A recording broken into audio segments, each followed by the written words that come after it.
habituales. Son ya las 6 de la tarde aquí en España. Muy buenas tardes y saludos cordiales desde Madrid. Soy Juan Izaga, Relaciones Externas de AECA, y les agradezco su participación en esta jornada.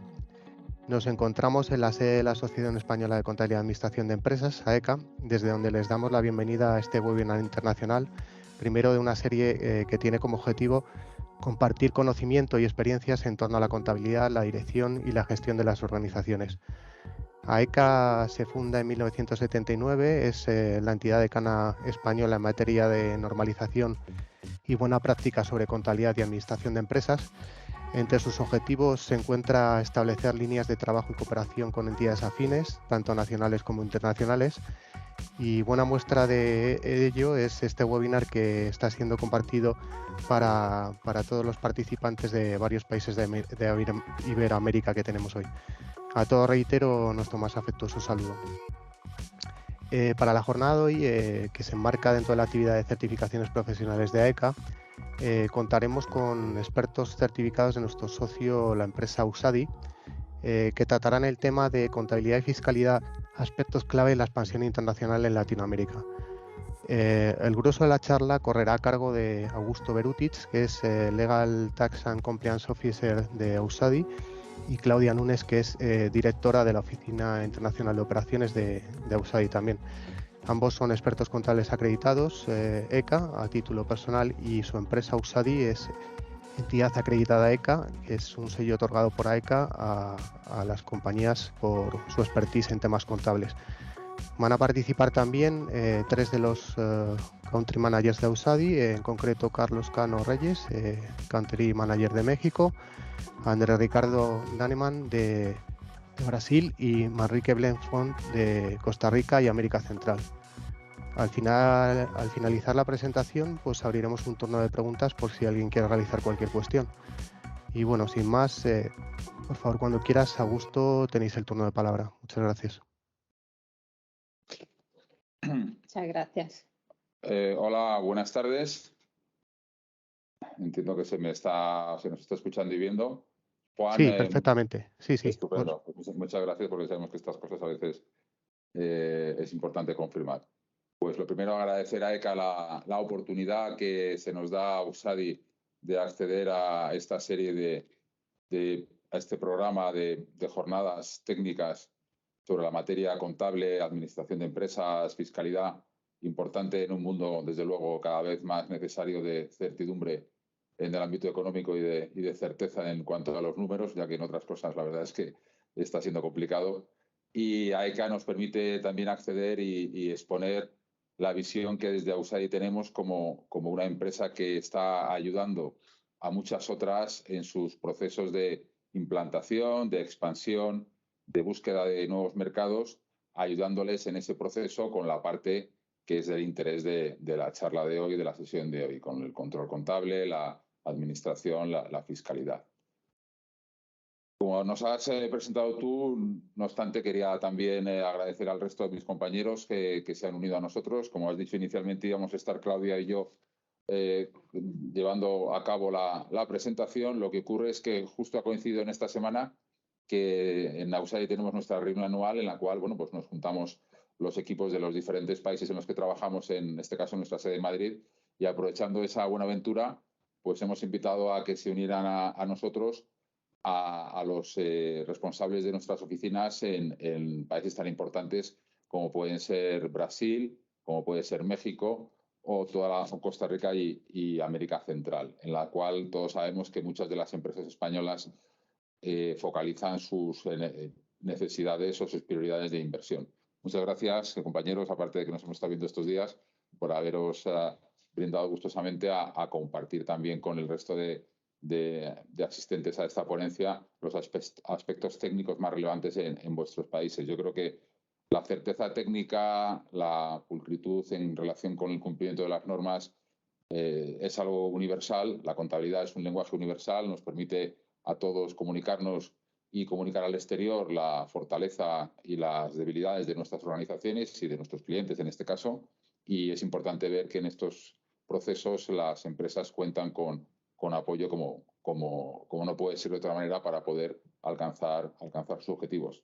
De hecho, vamos a hacer una breve historia, Claudia, si quieres vamos comentando Sí, de lo que es Ausadi, porque nosotros también hemos sido o somos un ejemplo de empresa o grupo de empresas que está saliendo y lleva tiempo saliendo al exterior, ¿no? A día de hoy somos una empresa en expansión internacional que ofrecemos los servicios contables y fiscales de gestión de nóminas y de administración a clientes en más de 50 países, ¿no? Pensad en cualquiera de los países relevantes efectos económicos del mundo y ahí Ausadi puede ayudar a las empresas con su gestión administrativa, contable, financiera. De hecho, tenemos hasta más de 1.700 clientes a los cuales les estamos ayudando, un grueso de ellos, lógicamente, de base española, pero no solo españoles, también empresas latinoamericanas, de muchos de los países de los que estamos aquí, que están saliendo hacia otros países latinoamericanos o hacia los Estados Unidos o desde los Estados Unidos hacia Europa. Es decir, un aspecto muy relevante. Por poner algunas cifras a todo eso, al cabo del año, yo creo que esa cifra está un poquito todavía ya desfasada, estamos manejando del entorno de 28-30.000 declaraciones fiscales en los países en los que operamos, ¿no? Es decir, tenemos una experiencia consolidada en ese aspecto que al final, y ahora hablaremos de él, es uno de los más importantes para la expansión internacional. El 95% de nuestros clientes operan en más de un país. Al final se enfrentan a retos contables de normalización, de aplicación de normas contables, que no es solo el plan contable español o IFRS, tienen que hacer consolidaciones, tienen que hacer integraciones, tienen que hablar un lenguaje común y a veces, aunque sea el español, no es tan sencillo porque todos sabemos que hay siempre diferencias entre todos los países, ¿no? Eso lo llevamos haciendo desde hace más de 40 años, lo que nos da una cierta, yo creo, un cierto recorrido y ámbito para poder acometerlo.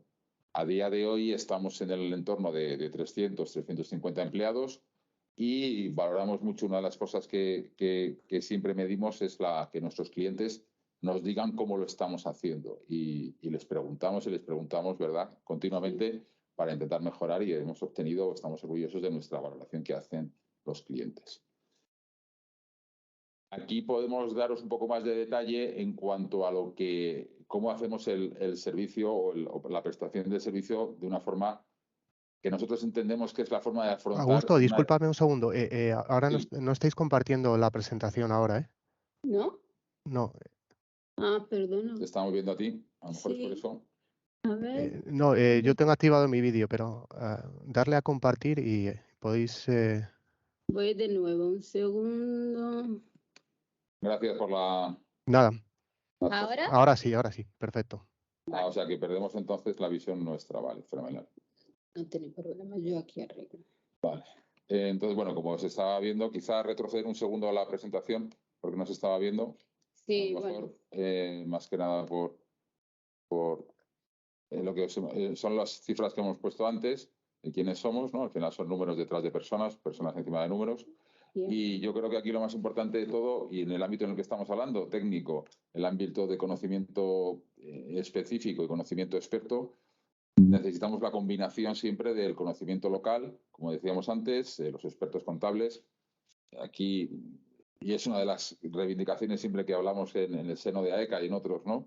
Que como en España, por ejemplo, la profesión de contable no se encuentra reconocida o certificada, mientras que en los países de estos señores y de esta señora sí que es preciso tener una titulación para ejercer la profesión de contable, ¿no? En cada uno de ellos. Y eso hace también que sea algo que llama la atención, ¿no? Es decir, y creo que ellos nos podrán hablar también de su propia experiencia a la hora de tener esa certificación contable en sus propios países, tan importantes como en México, Brasil o Costa Rica y Centroamérica, y moverse en ese entorno internacional en el cual tienen que hablar con otros contables, otros gestores de empresas en otros ámbitos. Nosotros lo que hacemos también, lógicamente, es aprovechar nuestra red de oficinas, que la hemos listado ahí, donde estamos para tener esos centros de soporte a los clientes, sin perjuicio de que podemos ser capaces incluso de dar servicio aprovechándonos de la universalidad del lenguaje contable, muchas veces en países incluso en los cuales no contamos inicialmente con una presencia, pero nos podemos apoyar en una firma de contables locales a la cual metemos en nuestro proceso y en nuestro paraguas de calidad y podemos ayudarles a los clientes también sin necesidad de que lo más importante que creo que pueden encontrar con nosotros es que los responsables del cliente en cuanto a la gestión financiera y económica tengan un único punto de contacto, un único interlocutor, un único idioma, y no solo que sea el español, sino también en cuanto a procesos, procedimientos y una única tecnología, dentro de la cual encardinar todos los procesos y todos los trabajos que realizamos para ellos. Sí, Así que, Claudia, si nos quieres ilustrar un poco más sobre la tecnología, porque al final el mundo de hoy sin tecnología... Exactamente, aparte de obviamente tener los conocimientos, ¿no? Que bien comentas, y luego vamos a entrar en detalle con los compañeros de los aspectos contables y fiscales. En la era que vivimos, pues la tecnología es fundamental, ¿no? Tener un sistema donde pueda compilar todas las obligaciones locales obligatorias, hay que cumplir con la legalidad, ¿no? Con lo que hay en cada país, pero también pues utilizar esta herramienta, lo que comentabas tú antes, de hacer las consolidaciones, pues tener una herramienta que lo haga y no tener que estar con los Exceles para arriba y para abajo, ¿no? Y generando errores porque todo que es manual, pues hay riesgo, ¿no?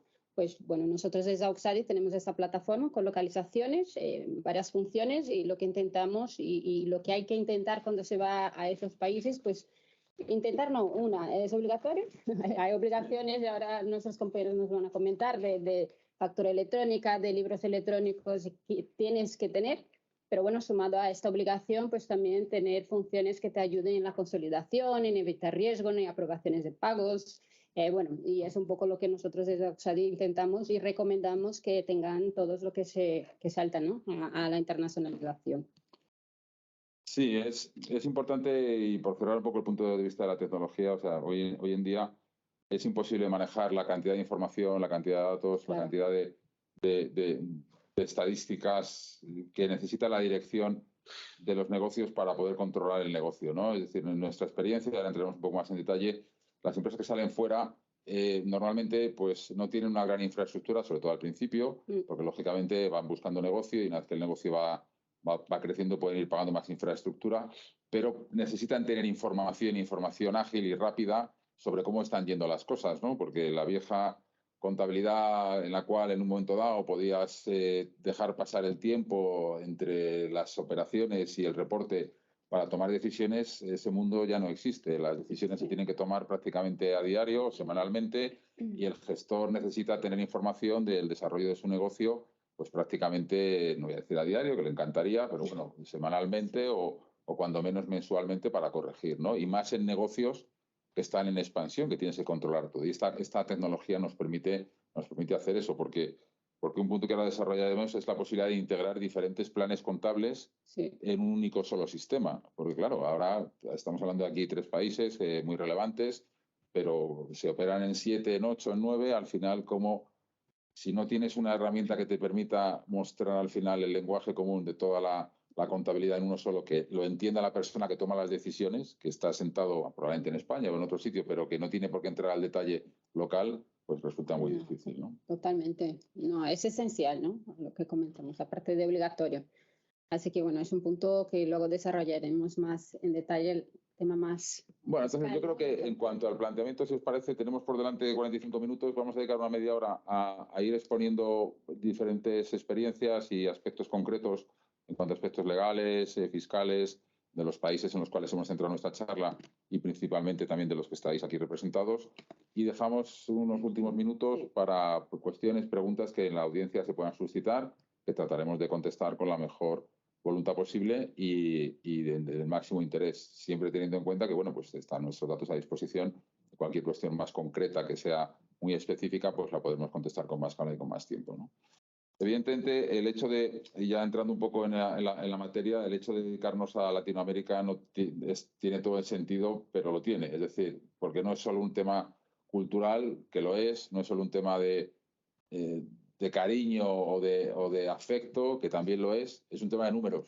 Sí. Que al final en la vida es un poco lo que, después de todo, cuando vas teniendo más años te das más cuenta que el romanticismo y todo eso está muy bien, pero la vida en mucha parte son números, ¿no? Entonces los números nos dicen que las empresas españolas, lógicamente, tienen inversiones en Latinoamérica, inversiones importantes en muchos de los países y que además se prevé que sigan creciendo. Es decir, manejamos estadísticas que todos podemos conocer, de diversos centros de estudios, dentro de los cuales lo que van manejando es que ese interés sigue creciendo. Es decir, el mercado está ahí, más allá de las vicisitudes políticas y económicas, pues es el mercado natural. Y por tanto, interesa igualmente el conocer bien que estos países pues también tienen sus propias, más allá de que haya un lenguaje común o más o menos común, pues lógicamente, y ahora entraremos en detalle, tienen sus propias propias visiones acerca de cómo se deben hacer los negocios en esos países, y el que quiera ir allí pues tiene que conocerlas y manejarlas, ¿no? Perfecto. Así, y en una primera aproximación, y centrándonos un poco en la idea de empresa española o grupo español que está saliendo fuera, lógicamente, lo estábamos hablando en el coloquio antes, y por favor, interrumpidme en cualquier momento, que parece que estoy hablando de Claudia, pero sobre todo tú, Claudia, que tienes la gran experiencia de combinar muchos proyectos internacionales. Pero ¿cuáles son un poco las preocupaciones, ¿no?, que las empresas que están planteándose al principio, antes de lanzarse, nos plantean? Claro. ¿Qué es lo que nos suelen decir? ¿Dónde centran ellos ese problema? Los tiempos, que todo el mundo que quiere irse, bueno, la gran mayoría, por supuesto, va por un proyecto que más o menos ya lo tiene avanzado, y ahí las prisas, ¿no? Tengo que ir porque tengo un cliente que ya quiero vender, entonces hay que construir corriendo. Entonces siempre vienen las prisas. Hay los tiempos que ellos nos podrán comentar en concreto de sus países, que se marcan las leyes locales, pero que luego la realidad pues no suele ser tan efectiva, ¿no? Con el tema COVID, pues todo el mundo, bueno, que se ha ido ahí a esos lados ha sufrido, ¿no?, los delays por un tema global, pero en general los clientes están siempre preocupados y con prisa. Yo, de manera personal y trabajando ya muchos años en el sector, siempre recomiendo que haya prisa, y luego lo comentaremos muy en detalle ya en el ámbito fiscal. Planificar fiscalmente, conocer el país, estudiarlo antes, porque las prisas a lo mejor no, seguro que las prisas sin conocer, pues luego te va a generar problemas. Ya lo hemos visto mucho con algunos clientes, y la recomendación siempre es que, aunque haya prisa, haya negocio, ir con tiempo, estudiarlo, ver lo que hay específico en cada país, porque eso es fundamental, es crucial para que luego tengas un éxito, ¿no?, en el país. Entonces, bueno, respecto a los aspectos legales, y aquí pregunto a Andrea, porque todos los países tienen sus cosas, ¿no? Pero yo particularmente, no porque soy brasileña, reconozco que Brasil es uno de los que ahí tiene sus matices, ¿no? Es verdad que en los últimos años nos han ayudado con la AIRELI, ¿no?, que es una sociedad. Sí, una sociedad con... Sí. Pero ¿cómo ves, Andrea, en el caso de Brasil, cuando van los clientes, esta prisa existe, ¿verdad? Sí, la prisa es la misma siempre, porque empiezan a negociar un proyecto en España, por ejemplo, o en cualquier otro país, y cuando tiene el contrato finalizado, me gustaría de implementar la empresa en Brasil. Sí. Entonces, una cosa que es importante tener en cuenta es que para que tú empieces un negocio, una empresa en Brasil, tú tienes que tener una representación. Tú tienes que tener una persona brasileña para que haga la representación, no solo de los socios que están en Madrid, por ejemplo, pero de la sociedad local. Sí. Y para esto, tú tienes que tener los apoderamientos, tienes que registrar en AIA, tienes que trasladar los apoderamientos físicos. Entonces, todo esto tiene un tiempo. Entonces, tenemos que tener en cuenta. Y por eso la planificación. La planificación es esencial, porque tú no puedes empezar el proyecto en una semana. Tiene que tener un tiempo para implementar la operación. Y en el caso de México, Carlos, ¿tú qué podrías puntuar? Es verdad que hay similitudes, ¿no?, de tiempos de construcción, por lo que vemos ahí, bueno, Brasil un poquito más, por lo que vemos en los datos, pero ¿y tu sensación ahí en México? Sí, bueno, al igual que Brasil, en México se debe tener un tiempo también particular, sobre todo para identificar qué tipo de sociedad es la más conveniente. Claro, es un punto. Sobre todo porque hay ventajas y desventajas. En México, por ejemplo, hay un tema de reparto de utilidades que es muy importante. Entonces, dependiendo del tipo de sociedad, es el que van a partir obligaciones, y las cuales se tienen que responder en tiempo y forma. Los tiempos han cambiado en este momento por el tema de la pandemia. Sin embargo, hay abogados o notarías donde se puede realizar el proceso en 25 o 30 días. Digo que este es el promedio, son 20, pero es lo que ha sucedido en este momento, un poco este atraso, ¿no? Los apoderamientos que pueden darse a personas residentes en México, si bien puede ser también extranjero, pero deben de cumplir también con el registro en la Hacienda para que puedan ser representantes legales, ¿no? Y como todo, ¿no?, tratando también de apoyar. Bueno, nosotros que estamos en México apoyamos al cliente con este contacto, con esa figura, ¿no? Cualquier duda, y la relación a lo mejor con una conversación con los abogados, ¿no? Que de pronto también son opiniones que se pueden converger. Claro. En cuanto, perdona, una cosa interesante que se decía en cuanto a la posibilidad de la transferencia de fondos para realizar inversiones, ¿hay algún tema que haya que tener en cuenta inicialmente, por ejemplo, en algunos límites o se puede manejar con cierta... No, una vez que la empresa está en Brasil, por ejemplo, una vez que se está implementada la operación con los apoderamientos, con el estatuto, los registros y toda la parte legal finalizada, tú puedes recibir la inversión de capital. Y esta inversión de capital en Brasil no tiene limitación. ¿Por qué? Porque lo que quiere el gobierno en Brasil es recibir dinero, hacer inversiones. No hay mínimo. No hay mínimo, no hay mínimo y no hay una limitación. En México va a depender mucho del tipo de sociedad, tiene ciertos rangos de aportaciones. Sin embargo, algo que es muy importante es que en el momento de la constitución se tiene que hacer la apertura de la cuenta bancaria. Porque solamente en las cuentas bancarias locales es donde se puede realizar las transferencias, donde no hay un mínimo, ¿no? Pero sí es mandatorio para realizar un procedimiento correcto. Sí, solo una complementación. Esto es un punto muy importante que Carlos está hablando. La apertura de la cuenta, pues, si no tiene una cuenta local abierta en nombre de la empresa que acaba de constituir, tú no puedes hacer nada, ni recibir el capital. Entonces, en Brasil, tú tienes que comprobar la origen de los fondos, los accionistas y todo para el banco. Esta información va para las autoridades fiscales brasileñas y con esto tú puedes abrir la cuenta. Esto tiene un tiempo.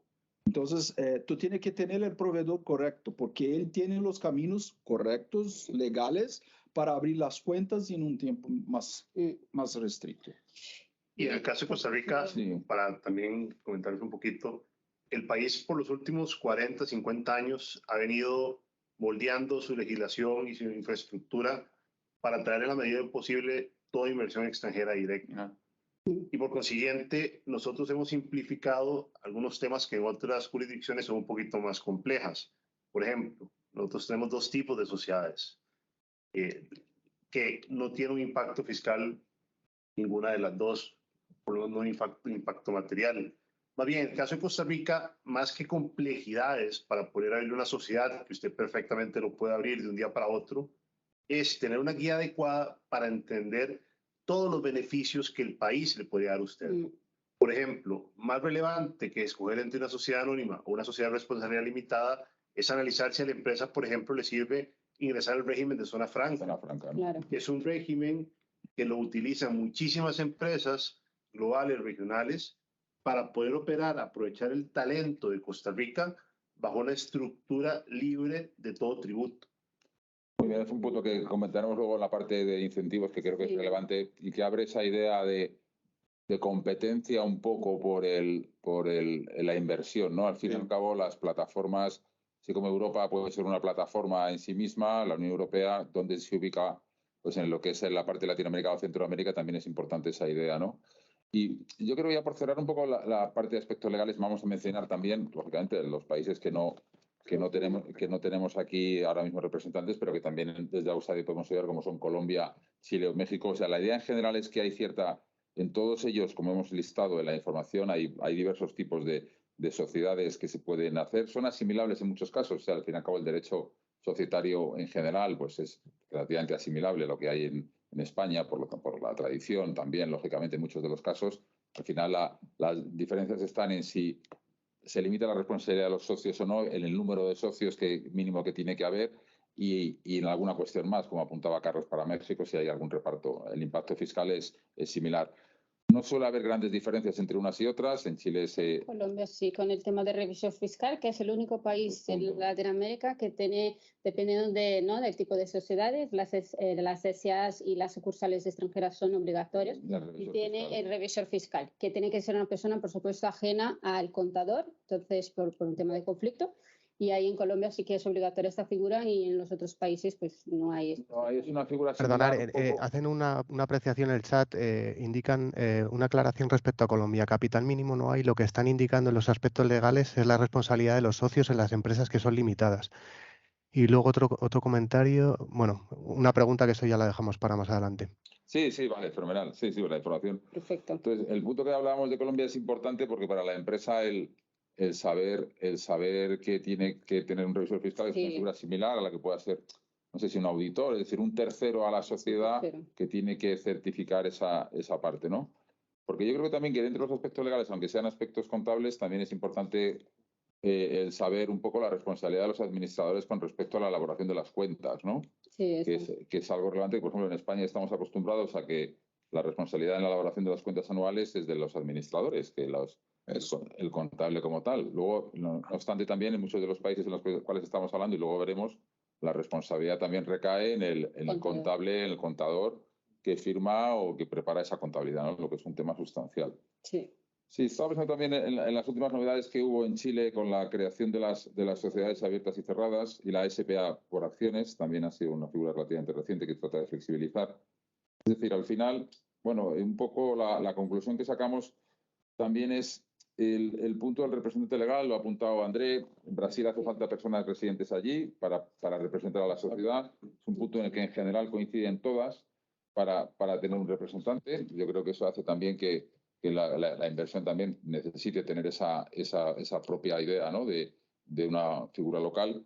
Y lo que hablaba de la figura del revisor fiscal, que también es un poco entronca con las obligaciones adicionales que tiene lo que es el cumplimiento normativo, ¿no? Se hablaba aquí de obligaciones de cumplimiento normativo para la apertura de cuentas, pues en general en todos los países nos vamos a encontrar pues exhaustivos sistemas de comprobación de blanqueo de capitales que son realmente exhaustivos para abrir las cuentas corrientes. Y eso a veces es un tema que no se descuenta y que surge en el último momento. Y los bancos son ágiles relativamente porque no tienen nada en ese que perder, ¿no? Eso también es un tema muy importante, que cuando se va a ir fuera y se tenga recopilada bien la información legal de todos los socios de la sociedad, los beneficiarios efectivos, hasta el último detalle, porque en cualquier momento, y sobre todo la apertura bancaria y los registros nos los van a solicitar en cualquiera de los países. Y nuestra experiencia es algo que demora muchas veces el poder operar, porque sin cuenta corriente no puedes hacer nada. No puedes hacer nada, ¿no? Y solo un punto, en el caso de Brasil, por ejemplo, tienen algunas plataformas de bancos internacionales que tienen una célula, una plataforma internacional. Y estas plataformas en estos bancos internacionales reciben la información compilada y tienen una agilidad en hacer la validación, porque están acostumbrados a tener clientes de este tipo. Entonces, son algunas cosas muy importantes para que tenga agilidad. Muy bien. Bueno, pues yo creo que podemos seguir avanzando, si os parece, en aspectos legales. Luego dejamos para las preguntas, si hay alguna cosa concreta. Podemos entrar en los regímenes fiscales o en los aspectos tributarios, más país por país. Creo que vamos a volver a centrarnos también un poco, aprovechando la visita de nuestros compañeros en los países principales. Brasil es como cuando las empresas les hacen encuestas de qué país te gusta más porque sus impuestos son más fáciles, siempre sale Brasil el primero. No.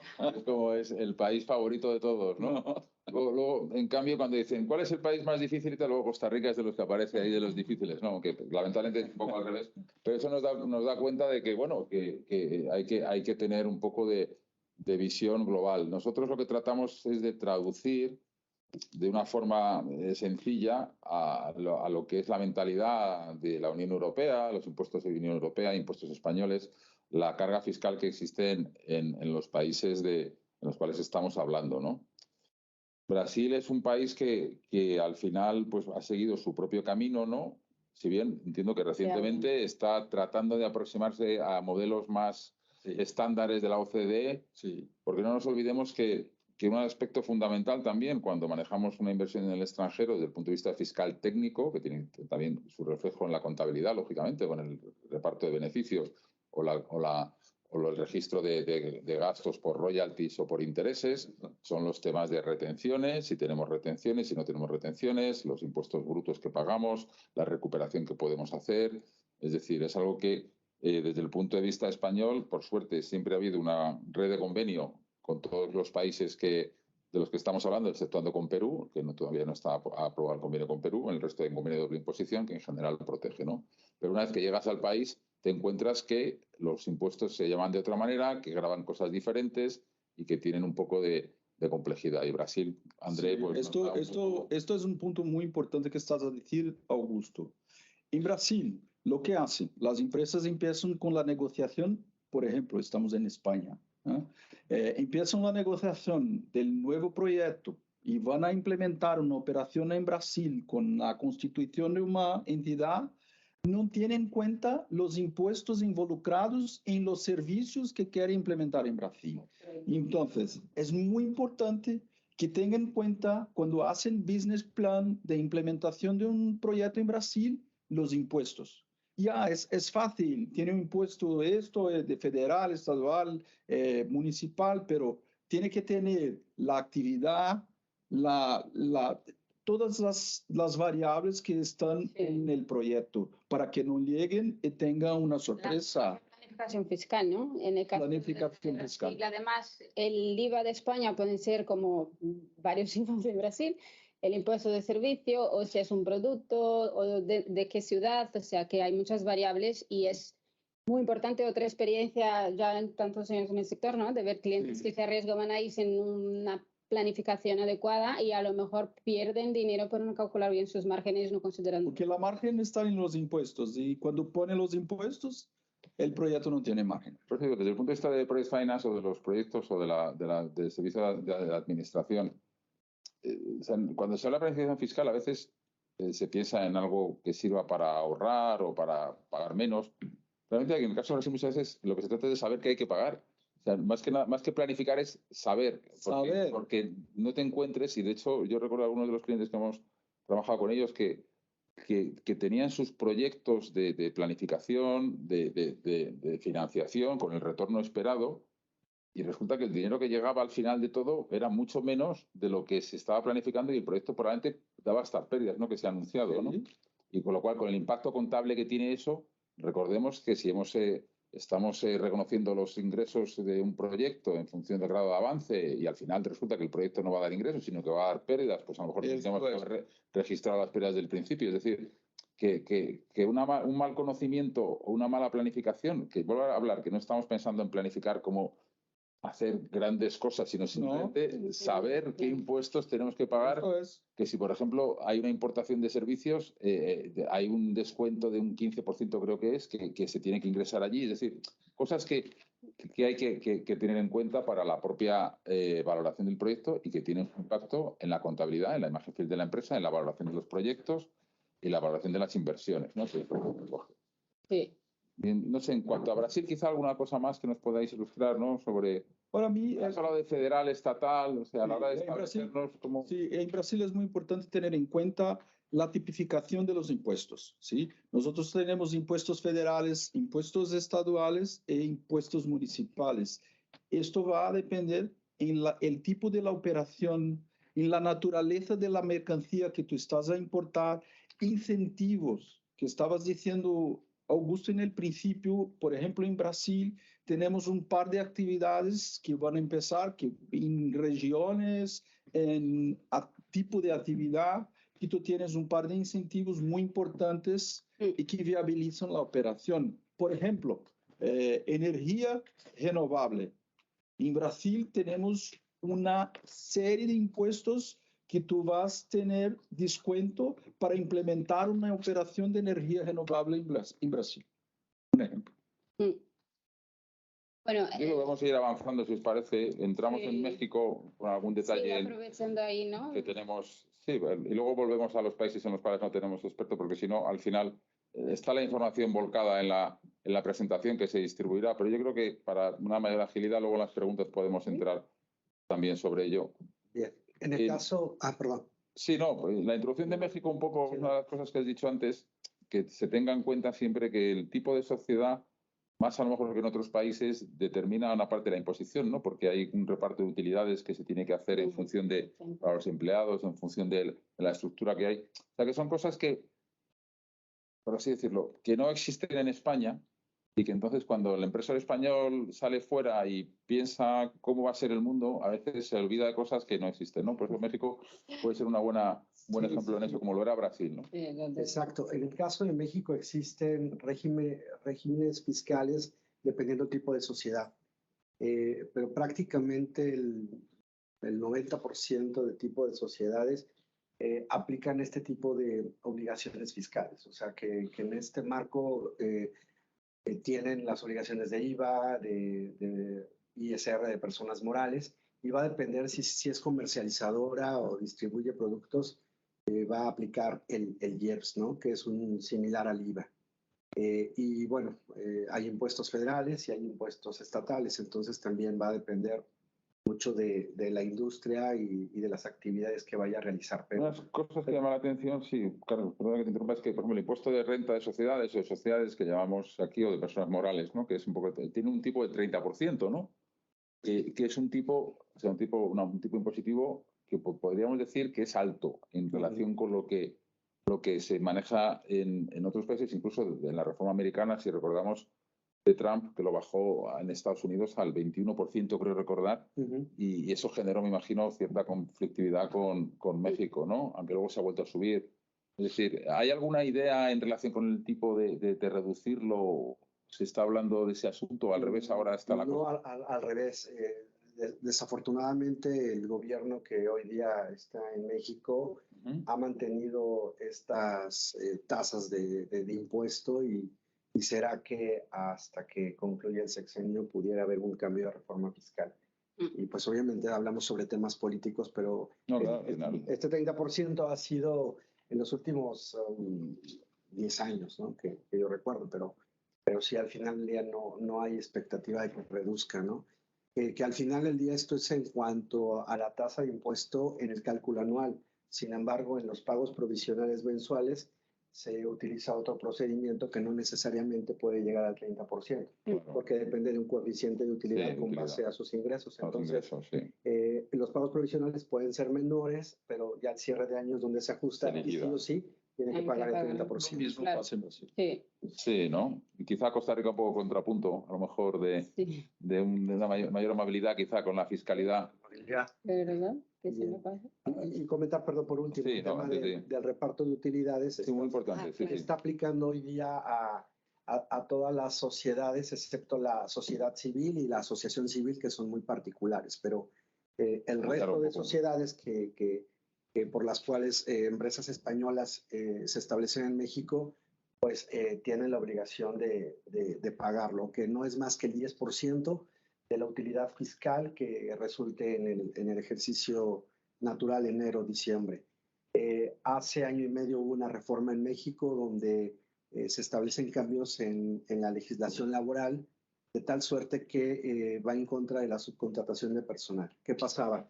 Que había empresas que se dedicaban a subcontratar personal y facturaban a otra empresa de tal suerte que podían eliminar el efecto de la PTU. Pero ahora lo que está haciendo el gobierno es decir, ya se evita la subcontratación y por lo tanto esos empleados sí o sí tienen que formar parte de la planilla de la empresa, de tal suerte que se tiene que dar el reparto de utilidades. Es un poco pues en beneficio de los empleados y un poco pues en sentido de lo que se quería evadir, entre comillas, aunque al final del día eran operaciones o alternativas que se dieron por muchos años en México. O sea, realmente, porque para ponerlo en contexto, el reparto de utilidades quiere decir que los empleados tienen derecho, ¿no?, a un porcentaje del beneficio de la empresa. Correcto. Que era separado del porcentaje de ese 30% que es para el Estado, ¿no? Era un poco... Correcto. Es el impuesto del 30% y en adición es el reparto de utilidades, que es una provisión que se va a repartir.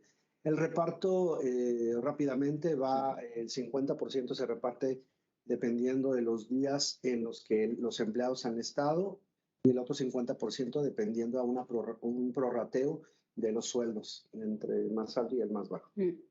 O sea que de momento no podemos esperar en el ámbito fiscal en México flexibilización, no hay nada a la vista, sino más bien mantener lo que hago o incluso buscar una mayor recaudación vía incremento de impuestos. No sé, pues lo que apuntaba Armand Enrique antes, que empezó a hablar al principio con entusiasmo de su país y de las zonas francas, quizá pues nos puedes ampliar un poco más, ¿no? Que yo creo que ese aspecto es muy relevante, ¿no? En Costa Rica, en general, cualquier empresa que invierta va a tener que trabajar con 3 impuestos. Uno es el impuesto sobre la renta, sobre la utilidad, que se paga al final del año y es un 30%. Sin embargo, hay tarifas escalonadas para las pequeñas y medianas empresas. El otro impuesto con que va a tener que enfrentarse va a ser el IVA, que es de un 13% con algunas excepciones, y esto fue el resultado de una reforma fiscal que se dio en 2019. Sí, muy reciente. Muy reciente. Y el otro gran impuesto que van a tener que administrar es el impuesto de retención de salarios. En Costa Rica, los patronos son quienes actúan como agente retenedor y pagador del impuesto que le corresponde a todos sus empleados. Sí. Entonces, si bien no es un impuesto en cabeza del patrono, sí es un dolor de cabeza por cuanto que es una obligación adicional que tienen que mapear y ejecutar con bastante gracia, porque cualquier incumplimiento, el patrono es solidariamente responsable de ese monto. Sin embargo, con excepción de este último impuesto, todos los demás que comenté, uno podría operar en Costa Rica libre de ellos. Y mediante el régimen de zona franca que les comentaba. El régimen de zona franca es un régimen que exonera al inversionista extranjero o al inversionista local, local también, que se compromete a realizar una inversión mínima en activos fijos en un plazo de 3 años. Esa inversión mínima ronda los $150,000 en activos fijos en un plazo de 3 años. $150,000 de inversión. De inversión. Activo fijo entendido como bienes muebles. Y eso es todo. Y la definición en Costa Rica hace que esta inversión sea todavía más bella. ¿Por qué? Porque en Costa Rica casi que todo lo que esté por encima de $200 es un activo fijo.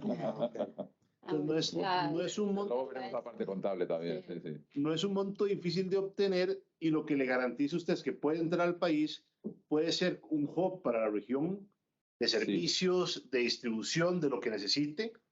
Tiene talento de muy alta calidad y puede generar dividendos y repatriarlos sin ningún impuesto más al exterior. En la salida, ¿no? Exacto, con una inversión relativamente pequeña para los beneficios que usted está obteniendo. ¿Y es algo que esté en discusión ese régimen ahora mismo? ¿Hay alguna duda con respecto a él? ¿O que Costa Rica, sabemos que estas cosas que están bien hasta que de repente alguien empieza a decir es que Costa Rica no es demasiado solidario con el resto de la región, o sí, no sé, un poco por... No sé dónde lo había leído, pero decía que los costarricenses nos caracterizaban como esa mula que habla por el precipicio y piensa cada paso por miedo a caerse. Yeah. En temas fiscales y sobre todo en temas de zona franca, hemos sido extremadamente cuidadosos. Imagínense nada más para referencia que antes de la reforma fiscal de 2019, la que se había dado anterior fue antes de que yo naciera.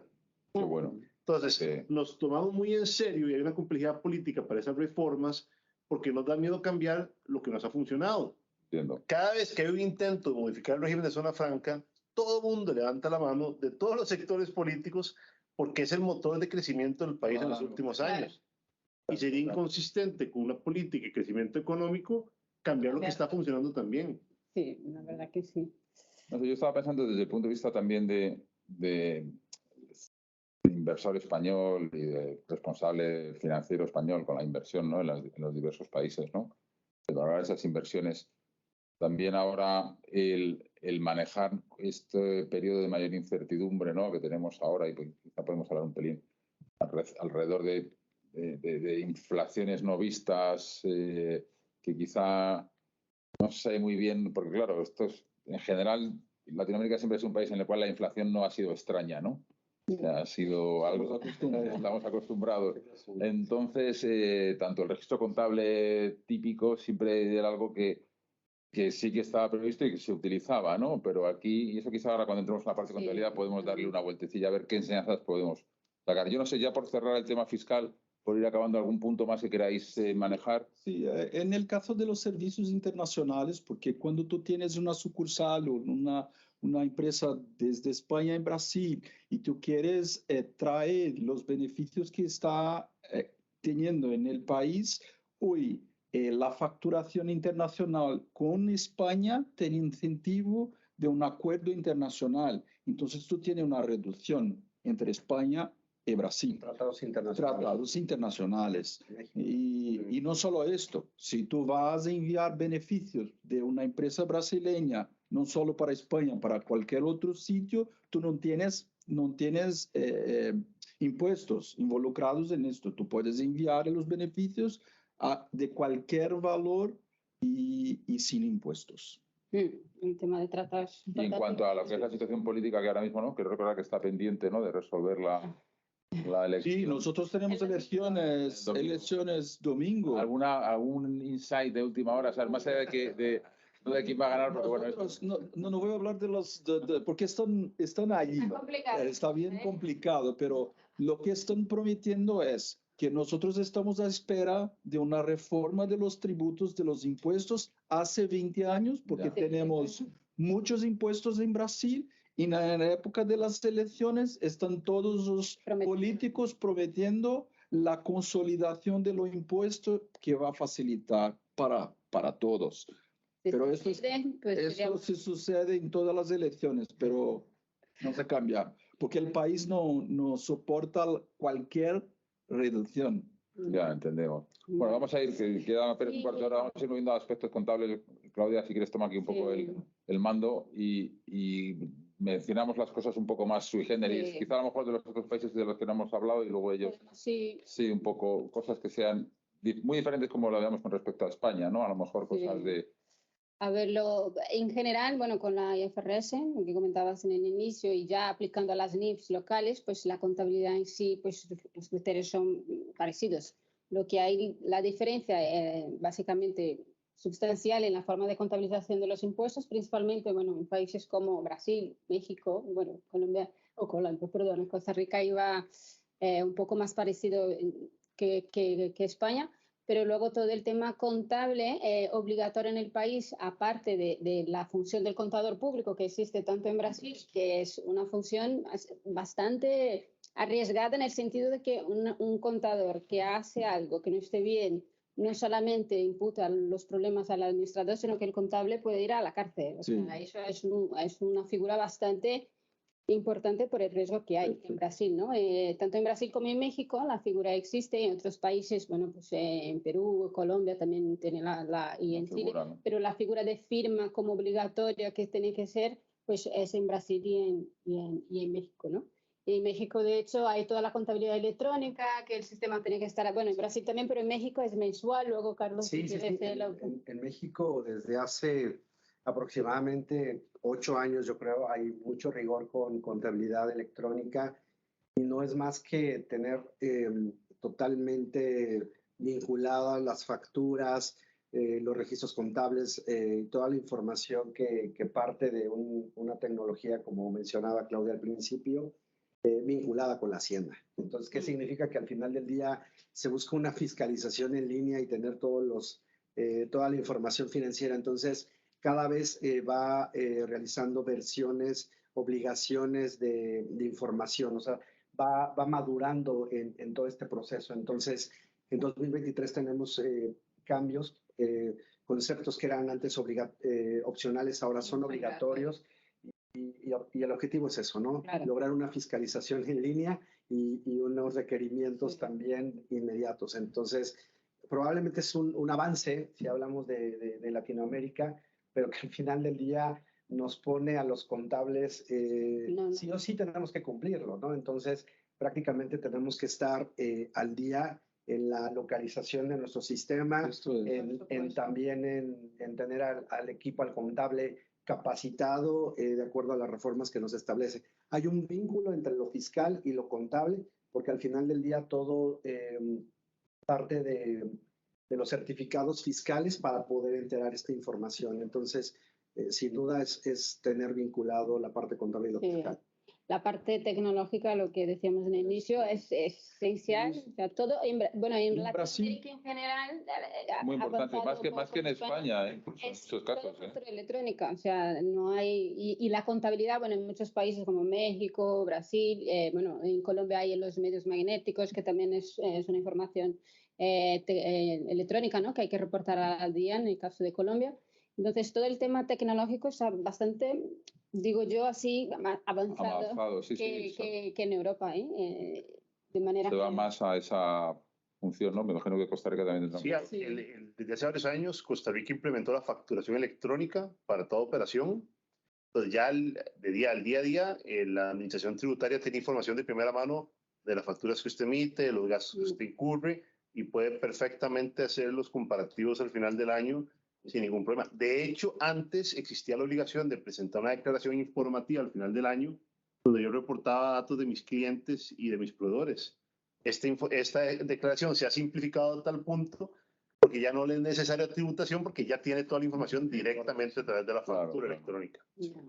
Claro. Una forma de control bastante potente, pero que hay que estar totalmente ahí siguiendo lo que son es la ley, porque la forma de revisarlo es mucho más, ¿no? Rápida. Y en temas así un poco técnicos, ya por ir cerrando la pregunta, lo que vamos a hablar un poco de la inflación, que son países que han tenido mayor experiencia y quizá también nos venga bien un poco, ¿no? Esa experiencia con respecto a la inflación, ¿no? Porque ahora mismo es un monstruo que estaba dormido y que en Europa ha aparecido en Estados Unidos, ¿no?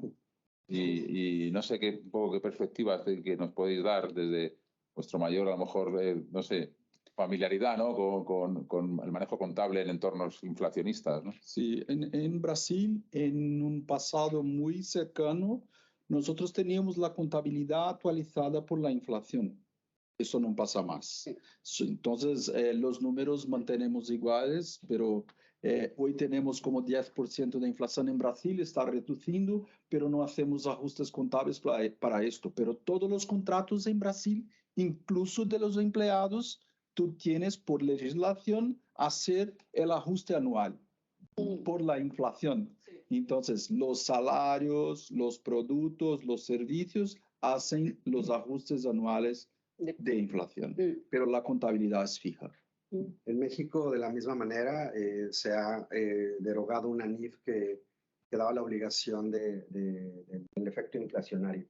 Sin embargo, para efectos de la declaración anual y fiscal, sí hay un proceso donde hay un componente, o sea, se aplica el componente inflacionario del año para deudas y para créditos. Entonces, ¿qué pasa?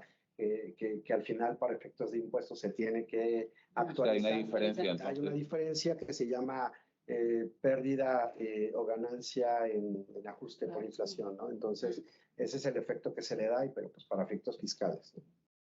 No sé, Costa Rica, ¿no puedes añadir algo a ese punto? ¿O no es algo de especial relevancia? Sí. ¿Verdad que no es el ámbito, pero Argentina, para que tengan ahí? Argentina es un caso especial. Argentina es un caso especial.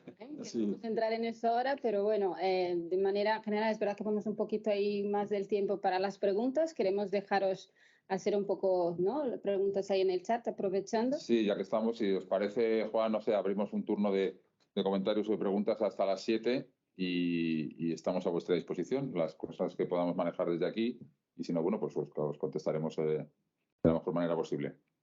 Pues muchas gracias a todos por vuestras intervenciones. De momento solo hubo el comentario que os hice antes. Bueno, mientras se animan, nosotros en la asociación, aunque se va un pelín del tema exacto de esta charla, pues bueno, estamos en un proceso, aparte de digitalización, de animar a los jóvenes a iniciarse y a hacer carrera en la contabilidad. Hace poco ha salido en varios medios económicos, las Big Four han constatado que hay un menor interés de los licenciados en la contabilidad, que la ven aburrida, que no la ven como una ciencia creativa. Y bueno, hay un poco una preocupación en el sector de esta mala percepción, pienso yo, de la contabilidad.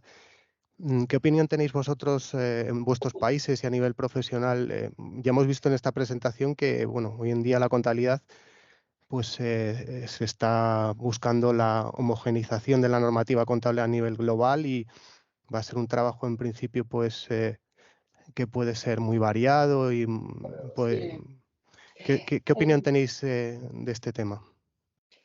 Bueno, yo personalmente como contable en Brasil hay la figura, ¿no? Como comentamos, igual que en México y demás, y hay una carrera de contabilidad, diferentemente de España, o sea, se aborda muchas, para nosotros, bueno, yo como contable muy feliz que estoy, una carrera muy bonita, pero es verdad que se centraliza en apoderar el contable, ¿no? Que yo creo que de manera personal un poco lo que veo como un falta en España, ¿no? Dar este título, la obligación, dar esta credibilidad.